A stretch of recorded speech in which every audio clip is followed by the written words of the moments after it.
Hello everyone, if you're new here, welcome. My name is Keisha and welcome to my Bows and Books readathon vlog.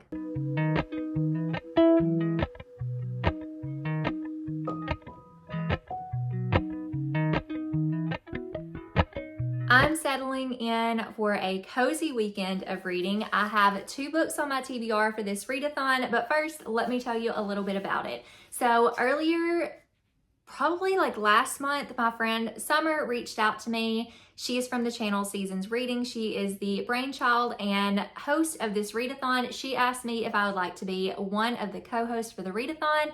And so I, along with Gwen from Gwendolyn Kinsinger, Jordan from Sorry Book Solid, and Jessie from Reading with Jess are co-hosting with Summer for this readathon.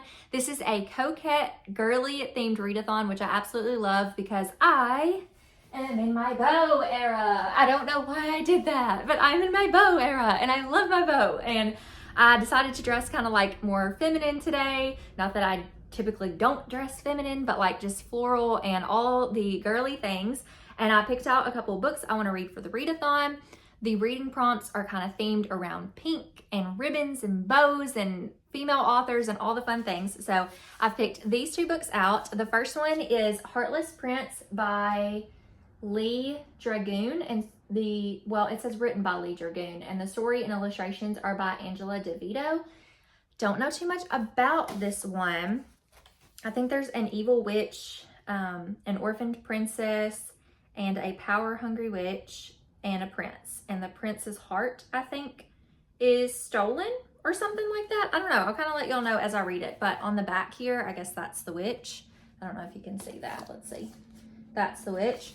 And it says, once upon a time, there was a witch. Enter a world where a prince is in distress, a princess is fighting for her life, and a fierce warrior is discovering she has more power than she knows. So that is Heartless Prince. It is a graphic novel, so it will be very easy for me to get through.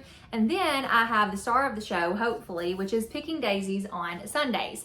This book, hi Joby. This book was recommended by Sarah Caroli originally, and she piqued my interest in this book. However, my friend Jordan from Jordan Elaine is the one who read it and enjoyed it and really, really sold me on it. So I'm hoping that I enjoy this book. I am a little picky with some romances and different things, but I think with this being, I think it's YA, maybe it's new adult, but I think it's clean or closed door, maybe. I don't really remember, but hopefully it's a good book and a good romance. But if you're curious what it's about, the back says, Daniela Daisy Maria wanted love. It's all she hoped for when watching endless rom-coms every Friday night. What she hadn't hoped for was to find it in her childhood best friend, Levi. Childhood friends to lovers is one of my favorite tropes, so I'm already so intrigued. It was the hand-trembling, heart-thumping kind of love that wasn't supposed to happen when you saw your best friend. But it all ended when he didn't feel the same way and she vowed to never see him again. So sounds like we're gonna have a second chance. 4 years later, and one night in a crowded bar in the West Village, there he was, just as perfect as ever. Maybe it was the lighting or the way his hair curled above his brow, but she couldn't say no when he asked her to be his fake girlfriend for his sister's wedding. So now we have fake dating. Another chance at being his friend and mending her immature mistake? How was she supposed to say no? The weight of possible rejection from her dream grad school quickly became the least of her problems. So this is new adult. With old resurfacing feelings at every staged romantic interaction and stolen glance, she struggles to find confidence. She couldn't help but think that maybe she should have said no to protect her heart for a second time. I really hope that I love this one. There's no audiobook for it, so I am gonna have to read it strictly physically. And it looks like there are 307 pages. So I have 4 days to finish this. I think it's doable if I just set my mind to it. I have a reading sprints tonight on Summer's channel with the rest of our lovely co-hosts. I think we're also going to play some games, so that should be fun. Then I'm also going to have reading sprints tomorrow night on Hannah's channel and then reading sprints all weekend. So hopefully I will be able to get my goals accomplished. If you participated in the readathon, make sure to let me know down below what your favorite book was that you read, and I will let you know by the end of this video what mine will be. Hopefully it will be one of these, and this isn't a dud. Appalachian sunrise meets my skin. Even with my eyes still closed, I can feel it coming in. Golden, golden, I'll follow only golden, golden.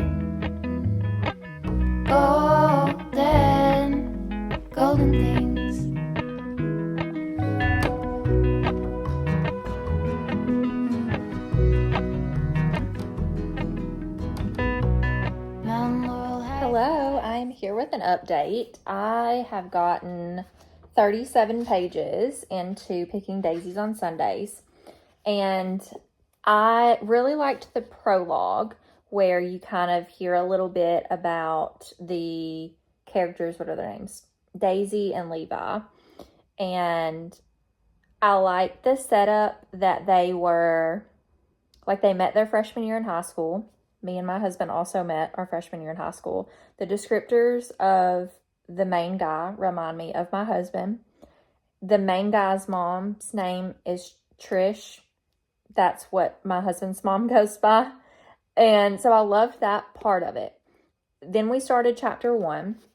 And there are a couple things about it that I'm just like meh about. So here's the deal. I just read My Lucky Charm by Courtney Walsh.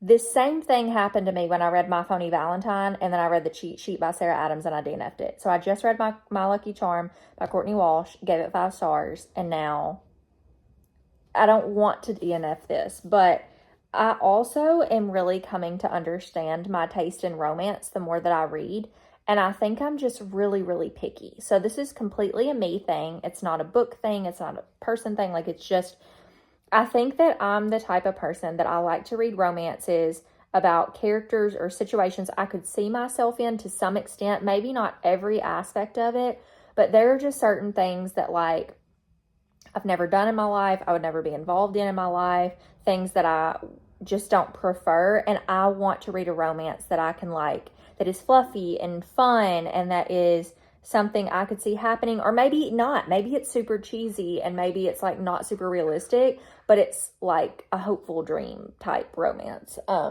This I think is gonna have some not ick. That's probably not the right word. It's giving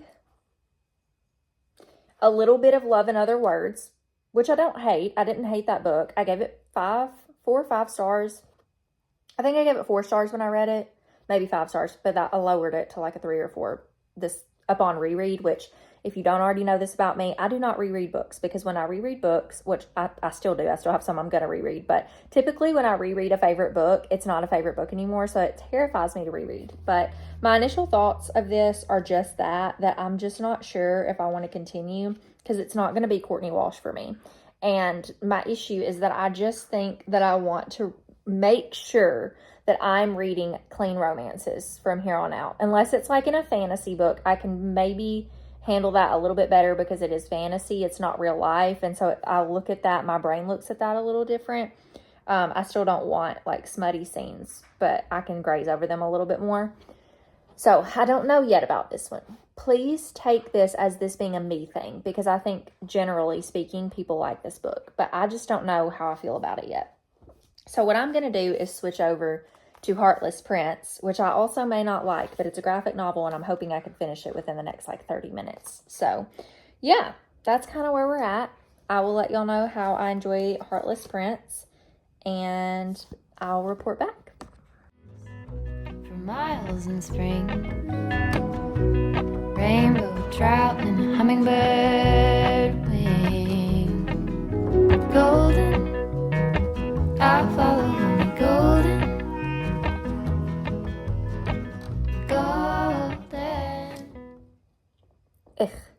That's how I feel about this book. This was not great. It is a fantasy, witchy graphic novel. It's very short. 3 words I would use to describe it: rushed. These are 3 words put together, not fleshed out, and disappointing. I really didn't care. And I don't give a lot. Like, typically I can give stuff that, like, I don't care as much about. Like, I'll give it like a 2 star. Like, it's okay, it's met. But I'm giving this a 1. I just don't really think there was a story here. It was just very lackluster. There was not a lot going on. There was not a lot of creativity. There was not a lot of, I'm sorry, this is a really harsh review, but like, I just don't feel like this was a fleshed out thought. Like, sorry. But yeah, so this isn't going well. So I'm going to maybe read a little bit more of this. I don't know if I'll read any more tonight. We're about to wrap up sprints, but I'm thinking that maybe if I decide to DNF this one, in my last vlog where I was reading My Lucky Charm. I was also reading Little Lord Fauntleroy, and I'm still reading it, so maybe I'll just include this because this is a female author, and that's one of the prompts. This filled the prompt with a book with a bow on the cover because she has a bow in her hair. So I'm thinking maybe I'll just like do this. So we'll see, but I'll let y'all know. Golden things,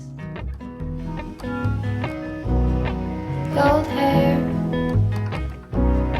gold rings, gold leaves,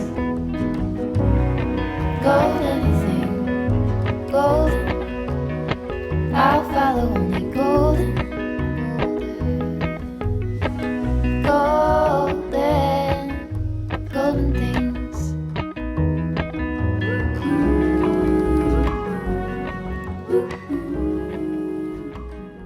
Hi friends, you're getting bedhead me because it is a lazy Saturday. I've spent most of the morning scrolling on my phone or avoiding or trying to distract myself from reading. And that is because I'm really not jiving with picking daisies on Sundays right now.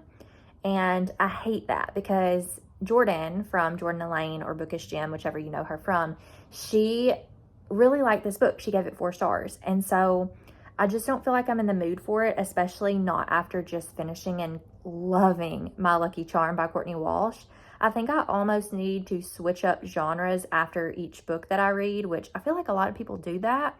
And I don't know why I don't do it more often. I think it's because I try to stick to a strict TBR. And I think it's like one of those things that I know if I didn't stick to a strict TBR and if I just let myself mood read and let myself go with the flow and didn't plan everything, I would be so much happier. But it's like I don't want myself to be happy doing that because I want to be able to like plan things and be a part of this community and give you guys TBRs and give you guys content. And I love doing it. Like I do it, you know, for myself too. I don't just do it because people enjoy watching it, though that is an obvious like added bonus. But I don't know. It's just like, what do I do in those situations, you know? And I know you guys are here with me no matter what. You just are here to hear me chat about books and maybe learn about new books or just hear my thoughts or whatever you're here for. But I think what I'm going to do is switch it up, and I'm still in the middle of Little Lord Fauntleroy by Frances Hodgson Burnett. So I think I'm just going to focus on finishing that, and then I might possibly jump into another book after that. But I think it's in my best interest right now to set aside picking daisies on Sundays and pick up something different. I'm not going to unhaul the book. I'm not officially DNFing the book. I'm just not going to finish it for this vlog or this readathon. I just think I need to save it for a different time.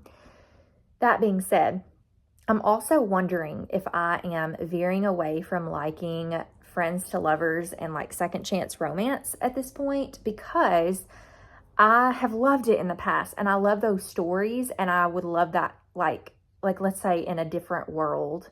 I would love that story for myself because those have been like my favorite types of stories. But I think the issue with reading those is that sometimes and a lot of times I've actually found they're not written super well in regard to getting to know the characters and creating empathy for characters. A lot of the ones that I have read have kind of come back to disappoint me unless they really show the childhood friendship or the getting to know you part and the now part. I need both, and I need dual POV a lot of times to get through that. Because what I'm finding now in books is I'm having so much more like telling than showing in a relationship and in a story and in getting to know people. And I want to be getting to know the characters as the characters are getting to know each other. And that really doesn't happen in friends to lovers or childhood friends to lovers, second chance romance. So I'm wondering if I'm not veering away from that.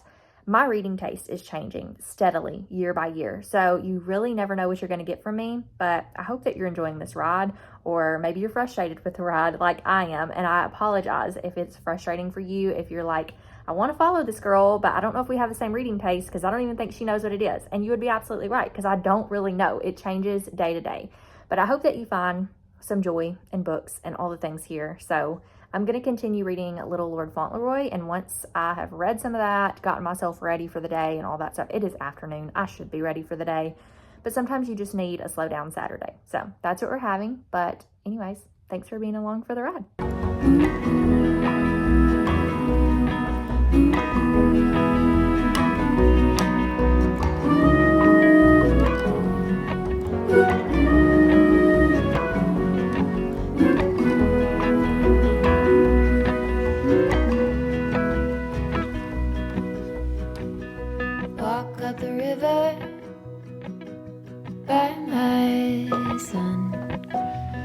feet step over splinters of the moon.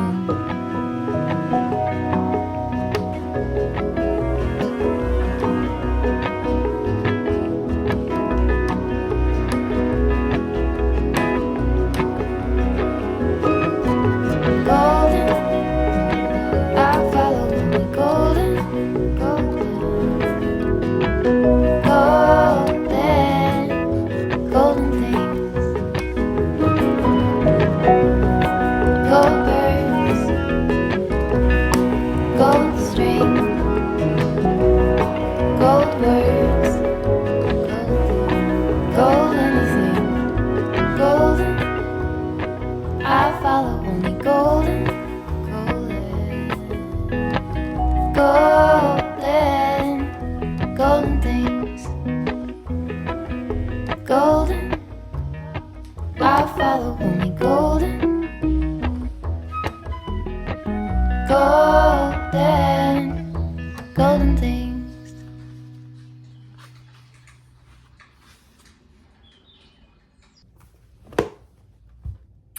I switched up my TBR. You guys already know this probably, but I'm excited because I decided to read Whiz Kit, An Adventure Overdue by Tanya J. Scott. Shout out to Melissa from Miss Mel on Bookstagram. She's a real MVP. She was reading this middle grade graphic novel for Let's Get Graphic earlier this month. And when I heard about this, I was like, excuse me, ma'am, I need this in my life. And this lovely human being sent me this book because it was just that good. Literally, the note, where's the note? Can I find the note? I just found the note. Where did it go? She said I had to because it was just so good. Okay. And I'm here to tell you, Melissa was right. Okay. This is a story about a one-eyed cat who goes on an adventure to return an overdue library book. If you like, let me grab this book because you guys might not have heard of this before. Peculiar Woods by Andres J. Colmenares. Peculiar Woods, the Ancient Underwater City.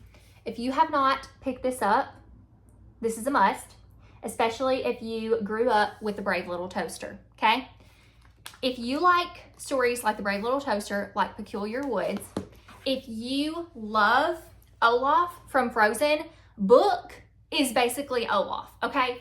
If you love books, or maybe if you don't even know if you love books about like inanimate objects coming to life and like having, like speaking and having personality, this was so, y'all, I wish I could just like, if I read it to you, you wouldn't get it as much, but I did do a flip through. So if you want to pause through like the first little bit of the flip through that I did, this was so cute. It made me laugh out loud. And I'm not saying it's the most drawn out, fleshed out story out there, okay? That's not the point of this, but it's one of those stories that makes you giggle, it makes you smile, that you're like, oh, that's so cute. Or like, it's just relatable moments or moments where you can get little tiny life lessons. This you need to pick up.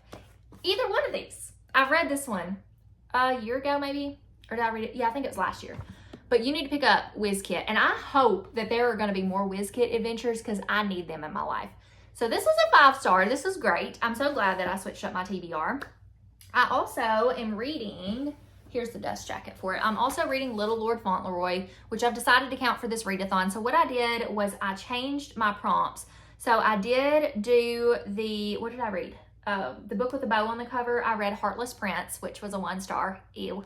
And then I read Whiz Kit, and this was for the prompt with a book with pink on the cover because the bow that I chose was, because I switched my bows, was to do one with pink on the cover. And then Little Lord Fauntleroy is a book by a female author. It's by Frances Hodgson Burnett that wrote The Secret Garden.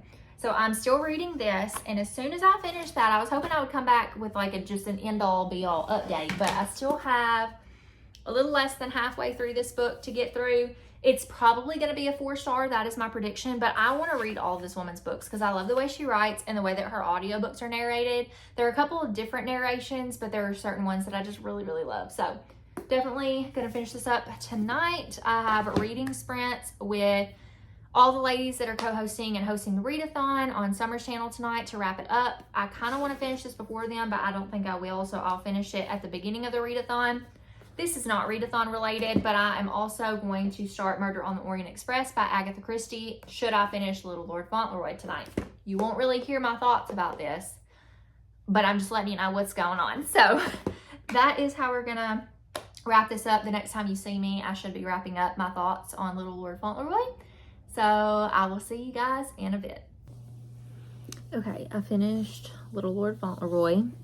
I'm kind of like ending all this in a little bit of like a space, not because of the book, but I had just anticipated having much more time to read tonight, and that's just not what happened. And I think I'm also like really burnt out on like social interaction as well as like just going. So I know I am like moving into a new month where I am aiming to not schedule so much for myself. And I know that I need that right now because I'm very much like, but I did enjoy Little Lord Fauntleroy. You can't really see that, but I knew the whole time basically that I was going to give this book 4 stars. If you don't know what this book's about, it is about this little boy named Cedric Errol, and his dad was one of 3 sons to the Duke of Dorincourt. I never remember what the name of this is. But he was, I think it's Dorincourt. Yeah, Dorincourt. He was the Duke of Dorincourt. And so the older 2 sons passed, and then the youngest son, which was Cedric's dad, passed. If you see me looking up, it's because I'm watching the last 13 seconds of the Texas A&M versus Houston game, and I'm on the edge of my seat. But I wanted to record this real quick. Anyway, so it is now, okay, I'm butchering the synopsis, but it's now Cedric's turn to step up and become the Earl because his 3 superiors have all passed. Cedric is the son of an Englishman, but also an American woman. And so they live in America. They were kind of like disowned from the royal family because of his dad marrying an American woman and all this different stuff. And so the Duke has this kind of mindset of how he expects Americans to be, how he expects the Cedric, the son, to be, his grandson. But instead, Cedric is this very kind and loving 7-year-old boy. He has a very kind mother, and through Cedric's kindness and through his belief that his grandfather is good, his grandfather becomes good. And it is just such a sweet story. I love the message in this about just like calling out the golden people and seeing the good in everybody and believing the best about people. I love that. Is like a message that I just really, really adore. And so it wasn't quite up to par with The Secret Garden for me. And definitely the second half of the book was not as good as the first. They started including other points of view. But overall, I would say that I really enjoyed this book. I gave it 4 stars. I definitely want to continue reading more of Frances Hodgson Burnett's books. My next one will hopefully be The Little Princess. And yeah, so I had a pretty successful readathon, even though I had to change some things up. I hope you all enjoy this vlog. If you made it this far in the video, leave me a bow emoji down below since this was the Bows and Books readathon. I hope you all enjoyed, and I will see you in my next video. Bye, friends.